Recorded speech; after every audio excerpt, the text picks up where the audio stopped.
ओम या श्री स्वयं सुखिदीनां भवनेस्वलक्ष्मी पापात्मनां कृतिदयां हृदये सुबुद्धि श्रद्धा सतां कुलजना प्रभवास लज्जा ताम त्वाम नतास्म परिपालय देवी विश्व। नमस्कार, मैं हूं आचार्य विक्रमादित्य और आज आचार्यवाणी चैनल पर आपका स्वागत है।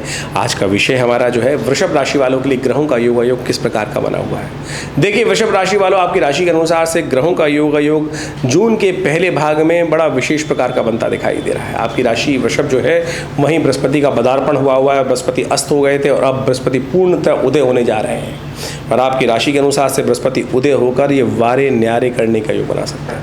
हमने एक अलग से वीडियो भी बनाया था, तो आपने यदि नहीं देखा है तो तुरंत जाकर उसको भी देख लीजिए, जिसमें बृहस्पति क्या करने वाले हैं, जून जो परिवर्तन करने का योग बनाएंगे, ये क्या सा रहेगा आने वाला पूरा एक साल आपके लिए।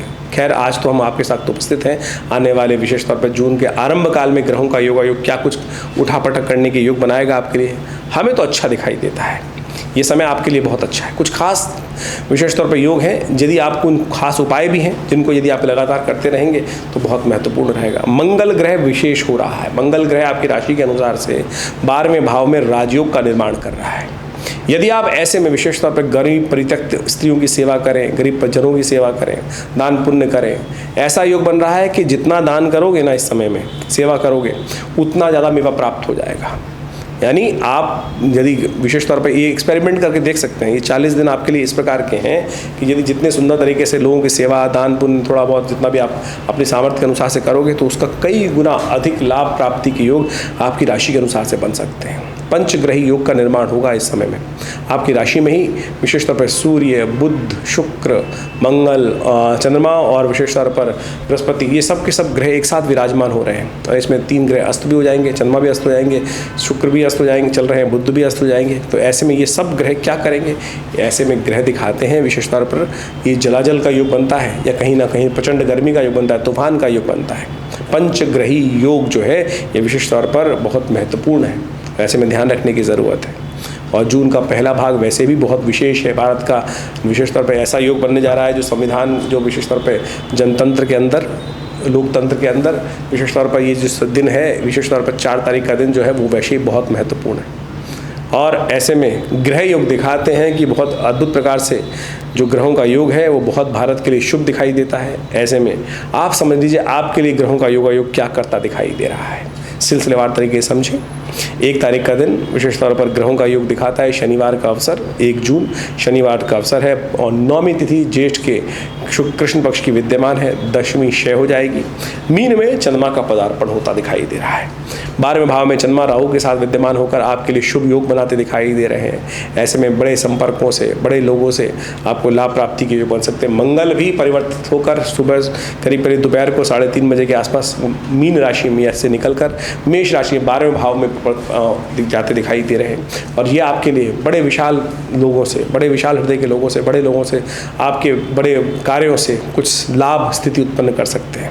यानी आने वाले कुछ खास दिनों में बहुत महत्वपूर्ण कार्य आपके द्वारा हो सकते हैं, इसलिए बुद्धि को शांत रहते हुए कार्य करने का प्रयास कीजिएगा।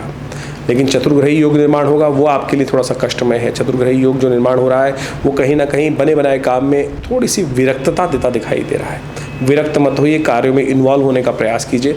जितने विरक्त होंगे उतना ज़्यादा चीज़ें आपके हाथ से निकल सकती हैं, इस बात का ध्यान रखते हुए कार्य करें। अच्छा होगा, शनिवार का अवसर है, हनुमान जी का पूजन करें, हनुमान जी को चोला चढ़ाएं, सुंदर रहेगा आपके लिए। 2 तारीख की बात कर लेते हैं जून की, रविवार का अवसर और विशेष तौर पर वृषभ राशि वालों के लिए ग्रहों का योग दिखाता है कि उस दिन विशेष तौर पर आपके लिए बड़ा महत्वपूर्ण है। आपकी राशि में ही बृहस्पति उदय होने जा रहे हैं और ये आपको ओवरऑल बैलेंस करते दिखाई देंगे और ओवरऑल चीज़ों में इंप्रूवमेंट आते दिखाई देंगे। लेकिन बस समस्या ये है कि एक केवल आप में ही मैं करेंगे तो फंस सकते हैं। दूसरों को भी समझने का प्रयास कीजिएगा। कई बार छोटा व्यक्ति बहुत सामने जो बोल रहा होता है उसके विचार में भी बड़ी अच्छी बातें छुपी होती हैं, बस उनको समझते हुए कार्य करेंगे तो बहुत सुंदर रहेगा। ग्रह आपके लिए अनुकूल है, सुंदर तरीके से लाभ के योग प्रशस्त करते दिखाई दे रहे हैं। ऐसे में बृहस्पति का उदय होना बहुत महत्वपूर्ण है आपके लिए। धीरे धीरे आगे चलकर ये बृहस्पति बहुत महत्वपूर्ण 1 साल तक आपको लाभ, आपके विचारों में नई शक्ति सब देने के योग बनाएगा। तो ऐसे में एक नया वीडियो बनाया था हमने, उसको जरूर देख लीजिएगा। उसमें कुछ खास उपाय भी बताए थे, उनको समझ लेंगे तो बहुत अच्छा रहेगा। जाएगा। खैर 2 तारीख को विशेष तौर पर एकादशी है, रविवार की एकादशी पड़ रही है, जो बहुत शुभ नहीं कही जा सकती, लेकिन ऐसे में भगवान विष्णु का स्तवन करना चाहिए। तो भगवान विष्णु का पूजन करना चाहिए, उनका पंचोपचार पूजन करके चरणामृत ग्रहण करें, सर्व कष्ट दूर होने के योग बन सकते हैं। 3 तारीख का अवसर जो ग्रह योग है सोमवार का है, द्वादशी तिथि है, और ऐसे में बुध अस्त होने जा रहे हैं इस दिन। बुध लग्न में चलते हुए आपकी राशि में धन के भाव के स्वामी होते हुए ये विशेष तौर पर जो ग्रह योग बना रहे हैं, ये कहीं ना कहीं आपकी बुद्धि में थोड़ा सा विचार में आने में डिले कर सकते हैं। तो ऐसे में अपशब्द ना उच्चारें मन से, इस बात का ध्यान रखें। बुद्ध को ठीक करना चाहते हैं तो वाणी को शुद्ध करने का प्रयास करें। जितना बुद्ध वाणी से अशुद्ध शब्द निकलेंगे, अपशब्द निकलेंगे, उतना बुद्ध और खराब हो जाएगा।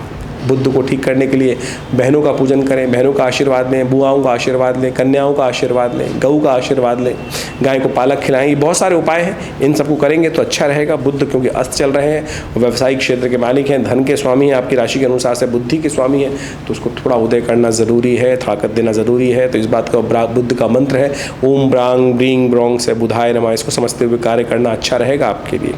सोमवार का अवसर है, शिव पर बिलपत्र अर्पित करने से भी बुद्ध को शक्ति प्राप्त होगी। 4 तारीख की बात कर लेते हैं, मंगलवार का अवसर, और ये 4 तारीख विशेष है।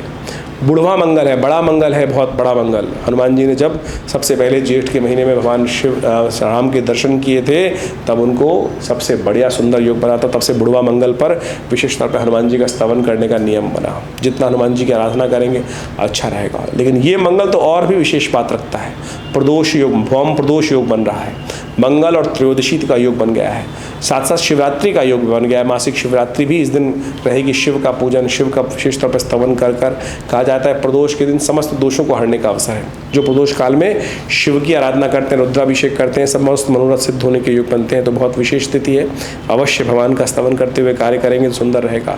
हमने भी विवेकानंद योग आश्रम में हनुमान चालीसा का सुंदरकांड का सुंदर पाठ रखा है, सवा मनी का भोग रखा है, हनुमान जी को चूल्हा चढ़ेगा, विशेष तौर पर यज्ञ रहेगा, मंगल ग्रह शांति महायज्ञ, क्योंकि इस वक्त मंगल पर दृष्टि पड़ रही है शनि की।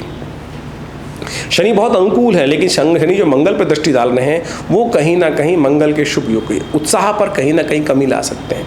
तो उसके लिए सुंदरकांड का पाठ करें, उससे शक्ति प्राप्त होगी। हनुमान जी से नेगेटिव प्रभाव जो शनि का है वो कम हो जाएगा। इसको ध्यान रखते हुए कार्य कर लेना चाहिए। 5 तारीख का दिन बुधवार का अवसर, चतुर्दशी तिथि है। वृषभ राशि वालों के लिए सुंदर योग है। तो चंद्रमा भी वहाँ पर बुध बृहस्पति के साथ योग बना रहे हैं। सुबह 4:14 पर गजकेसरी योग का निर्माण कर रहे हैं। और हमने एक वीडियो में बताया था आपको कि वृषभ राशि वालों के लिए बृहस्पति के साथ चंद्रमा का योग इस वर्ष जितनी बार भी बनेगा वो बहुत कल्याणकारी रहेगा। ये वो समय है, ऐसे में धन लाभ के योग हैं। लेकिन पंचग्रही योग बन गया है, वो कहीं ना कहीं कष्ट दे सकता है, वो कहीं ना कहीं वातावरण बिगाड़ सकता है, वो कहीं ना कहीं विशेष तौर पर आपको समझने की आवश्यकता है। तो कहीं ना कहीं प्राकृतिक आपदाओं का योग देता है, कहीं बहुत भीषण गर्मी, कहीं प्रचंड गर्मी, कहीं जलाजल, ऐसा वातावरण बना सकता है, कहीं तूफान, ये स्थिति बना सकता है। आने वाले 2-3 दिन सावधान होते हुए यात्रा सावधानी के साथ करेंगे तो अच्छा रहेगा। 6 तारीख का अवसर, गुरुवार का अवसर, अमावस्या है, और यह अमावस्या बेहद खास है। शनि जयंती है इस दिन, वट सावित्री का व्रत है, असंभव को संभव करने का दिवस है, पीछे हटने का दिवस नहीं है। सत्यवान और सावित्री की कथा यही दिखाती है कि सावित्री ने अपने दृढ़ संकल्प से, दृढ़ निश्चय से, विश्वास से, व्रत से, अपने संकल्प शक्ति से असंभव को संभव करके दिखाया था।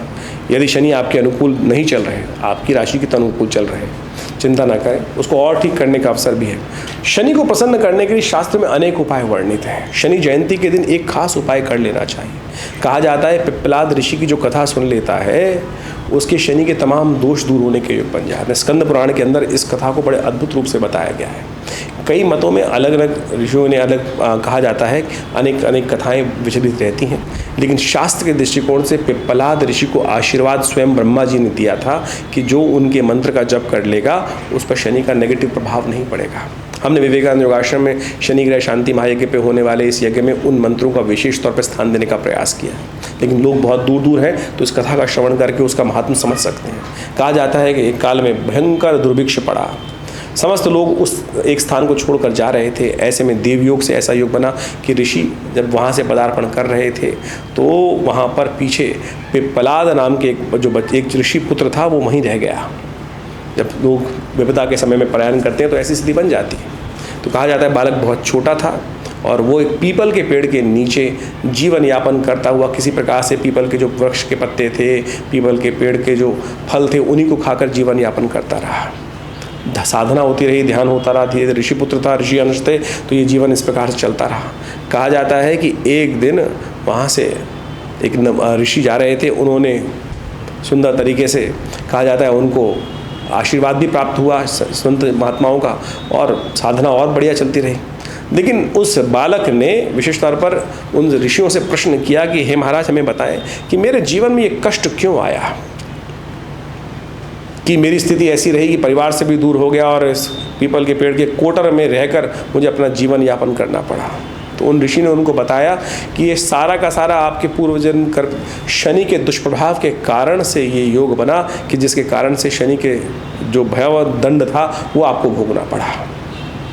ऋषि को बड़ा क्रोध आया, ऋषि पुत्र को, और उन्होंने आकाश मार्ग पे देखा और शनि महाराज वहीं से देखते ही उनकी दृष्टिपात होती हुई, कहा जाता है कि उस धरा पर, उसी जगह उनके जहाँ पीपल का पेड़ था वहीं आकर ज़मीन पर गिरे, और उन्हीं के कारण से उनके घुटनों में चोट लग गई। उस दिन से शनि की स्थिति जो पंगु हो गए, शनि कहा जाता है, उस दिन शनि भी पंगु हो गया। उस दिन से जब शनि महाराज उस धरा पर आकर गिरे तो पृथ्वी, जो संसार का जो चलन था, वो दिक्कत में आ गया। ब्रह्मा स्वयं उपस्थित होते हैं वहाँ पर। कहा जाता है, ऋषि को कथा को हम छोटी करने का प्रयास कर रहे हैं, तो ब्रह्मा जी के आशीर्वाद से, पिप्पलाद से प्रार्थना करके ये कहा गया कि हे ऋषि, आप शांत हों, शनि जो देते हैं वो तो कर्म अनुसार प्रभाव देते हैं, लेकिन अब इनको क्षमा करें आप। तो कहा जाता है कि ब्रह्मा के आशीर्वाद से उस दिन ऐसा योग बना कि कहा गया कि जो आज के दिन इस जो शनि की जयंती के अवसर पर जो पिप्पलाद ऋषि का नाम लेगा, इस कथा का श्रवण करेगा, ओम पिप्पलादाय नमः इस मंत्र का जप करेगा, उस पर शनि अपना नेगेटिव प्रभाव नहीं दिखाएंगे। तो ये कथा का श्रवण कर कर जो इस मंत्र से भगवान को प्रसन्न करने के लिए, शनि के प्रसन्न के निमित्त शनि का आशीर्वाद है, भगवान ब्रह्मा का आशीर्वाद है, जो वहाँ पर एक यज्ञ भी देते हैं, तो पिप्पलादाय स्वाहा, ओम पिप्पलादाय नमः इस मंत्र का एक माला जप कर लीजिए, आहुति दे दीजिए। कहा जाता है कि शनि के नेगेटिव प्रभाव को दूर करने के लिए अद्भुत है। तो यहाँ शास्त्रोक्त है, स्कंद पुराण की कथा है, भविष्य पुराण में भी इस प्रकार की कथा बताई गई है। तो आप अवश्य इन कथाओं को महत्व रूप समझकर, स्थिति का महत्व समझते हुए कार्य करने का प्रयास कीजिए। ये शास्त्र में वर्णित कथाएं हैं, और इन सब के द्वारा शनि जयंती पर हमने भी विवेकानंद आश्रम में बड़ा कार्यक्रम रखा है। आप अवश्य इसमें सम्मिलित होकर, यज्ञ में सम्मिलित होकर हनुमान चालीसा के 100 पाठ रहेंगे।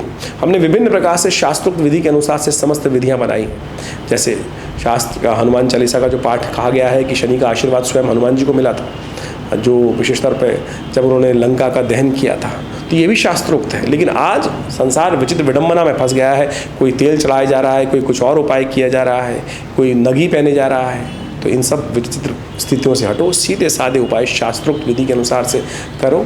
देखिए शनि भी प्रसन्न होंगे और आपको कष्ट से निवृत्ति का योग भी बनेगा। तो इस स्थिति का लाभ अवश्य लेने का प्रयास कीजिए। 7 तारीख को समझ लीजिए क्या ग्रह दिखाते हैं। 7 तारीख का अवसर 7 जून का शुक्रवार का अवसर है, प्रतिपदा तिथि है। मिथुन राशि में चंद्रमा का प्रवेश होने जा रहा है। ये आपके लिए कहीं ना कहीं अपने माता पिता का आशीर्वाद लेकर कार्य करने का अवसर है। ऐसे में जितना माता पिता का आशीर्वाद लेंगे, बड़जन का आशीर्वाद लेंगे, आशीर्वाद पूर्ण होकर कार्य करेंगे, समस्त कार्यों को पूर्ण करने का सुंदर अवसर प्राप्त होगा।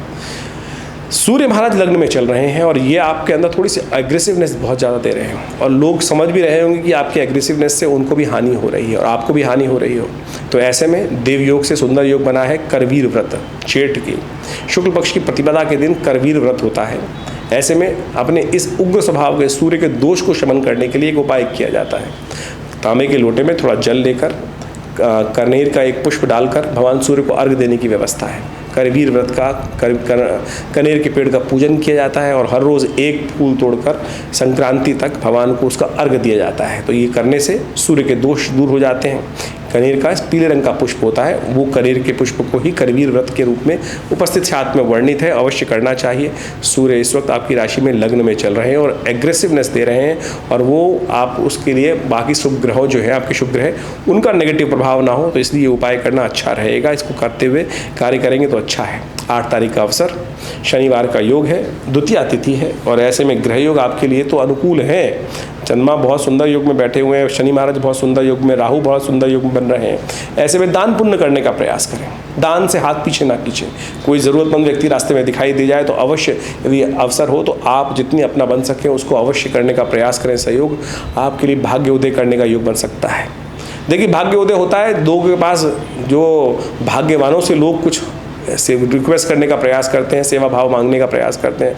दुर्भाग्यशालियों से कौन मांगता है? यदि आपकी सामर्थ्य हो तो अवश्य इस दिन ऐसा योग बन रहा है आपकी राशि के अनुसार से, लोग सेवा जितना करोगे उतना मेवा पाओगे, तो अवश्य ध्यान रखते हुए कार्य करें। शनि भी अनुकूल हो जाएंगे आपके लिए, और जितना विशेष तौर पर लालच करोगे उतने फंस सकते हो। 9 तारीख का अवसर, रविवार का योग, तृतीया तिथि है इस दिन, और ग्रहों का योग परिवर्तन की तरफ जा रहा है। ये परिवर्तन पुरुषार्थ बढ़ाएगा।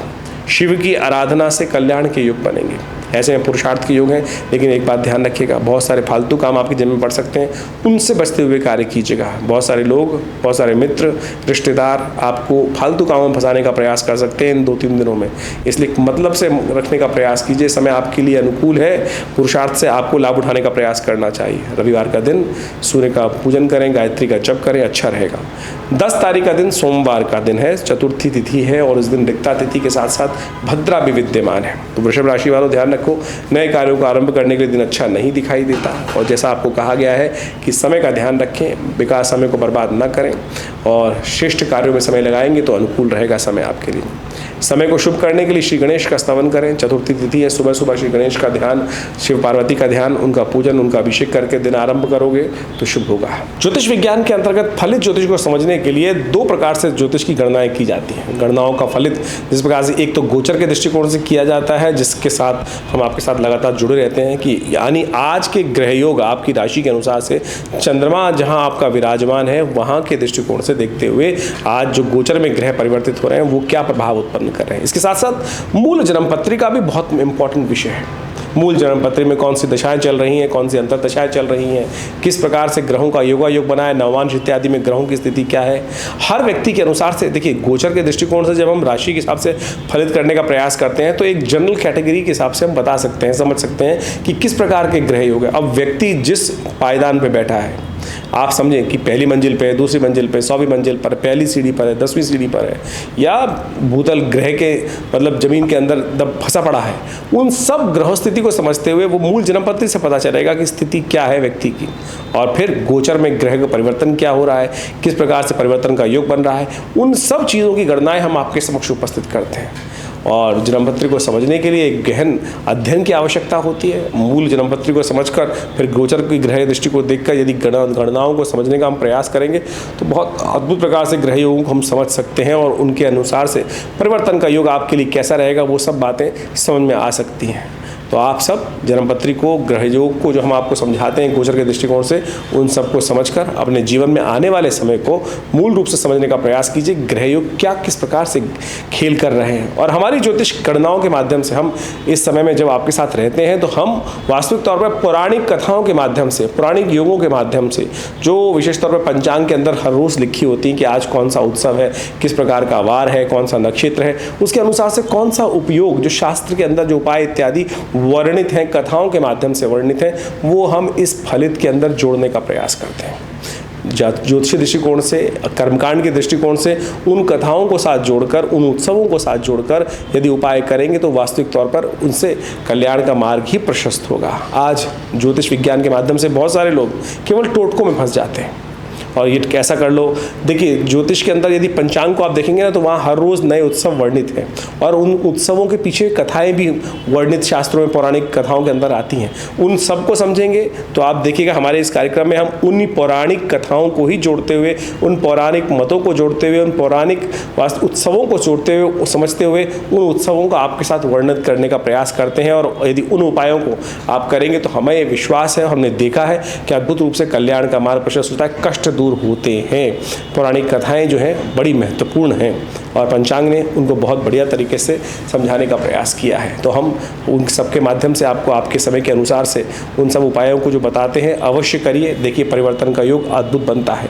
शास्त्र कहता है एक घड़ी आधी से पुनियाद तुलसी संगत साथ की हरे कोट अपराध। तो कोशिश करें इन उपायों को जीवन में स्थान देने का प्रयास करें। और हमारे विवेकानंद योगाश्रम में हमने पिछले करीब 60 सालों में सदगुरु आचार्य श्री केशव देव जी के महाराज के सानिध्य में विभिन्न भारतीय पराविद्याओं पर शोध किया, चाहे वो मंत्र विज्ञान है, चाहे वो यज्ञ विज्ञान है, चाहे वो भारतीय विभिन्न क्षेत्रों में योग विज्ञान के माध्यम से, और बड़ा एक शोध संस्थान विकसित किया।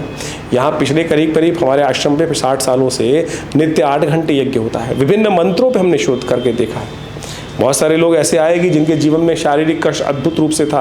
एक तो कई कष्ट तो ऐसे आए कि बिल्कुल कोई दवाई काम ही नहीं कर रही थी, और जैसे ही महामृत्युंजय मंत्र का प्रयोग किया गया उनके लिए अनुष्ठानिक तौर पर देखिए आप परिवर्तन का योग बना। विभिन्न ग्रह योग ऐसे थे कि विकट परिस्थिति में थे, केस पे केस, कोर्ट में जमानत भी नहीं हो रही थी, लेकिन ऐसे में दुर्गा शमनी का, सुंदर भगवती दुर्गा का प्रयोग किया गया और उन केसों के माध्यम से उनके जीवन में कष्ट के दूर पड़े। शत्रु लगातार परेशान कर रहे थे। ये सब वास्तविक तौर पर शास्त्र में जो वर्णित कथाएं हैं उनको भी हम समझिए। बगलामुखी जी का प्रयोग बड़ा दिव्य है और कहा जाता है कि मुकदमे इत्यादि विजय में शत्रुओं पर विजय प्राप्त करने के लिए वो अद्भुत रूप से कार्य करता है। हमने हजारों बार करके देखे ये सारे प्रयोग, बिल्कुल प्रत्यक्ष रूप से काम करते हैं। श्रद्धा के साथ, विश्वास के साथ इन सब चीज़ों को किया जाए तो जीवन में कष्ट दूर होने के योग अद्भुत रूप से बन सकते हैं। तो विभिन्न उत्सव जो समय समय पर आते हैं हम आपको अवगत कराते रहते हैं, उन मंत्रों को साथ भी आपको जोड़ने का प्रयास करते हैं। हमारे आश्रम में जैसा नित्य हमने कहा आपको कि नित्य 8 घंटे यज्ञ होता है। माँ भगवती का सुंदर शिव विग्रह विराजमान है जो 1947 में मुल्तान से आया, और आज उनके ही सानिध्य में चमत्कारिक मंत्रों का यज्ञ जब करते हैं तो उनके कार्यों की, मनोकामनाओं की फलीभूति होने में हम बहुत अद्भुत प्रकार से देखा गया है, प्रयोगों करके देखा गया है कि वो फलीभूत होते हैं, चमत्कार उपस्थित होता है। तो आप नित्य प्रति आश्रम में होने वाले यज्ञों में हर रविवार को पधार कर उसमें सम्मिलित हो सकते हैं। विभिन्न कार्यक्रम समय समय पर होते रहते हैं, उनको अवगत आपको कराते रहते हैं। हॉस्पिटल इत्यादि में बहुत सारे कार्य चलते हैं। विवेकानंद योग नेचुरोपैथी आयुर्वेदिक हॉस्पिटल जो चल रहा है, गौशाला की चल रही है, साथ साथ विभिन्न भंडारे चलते रहते हैं समय समय पर। आप सब भी उन सब कार्यक्रमों में आश्रम के साथ जुड़ सकते हैं। आपका स्वागत है। धन्यवाद।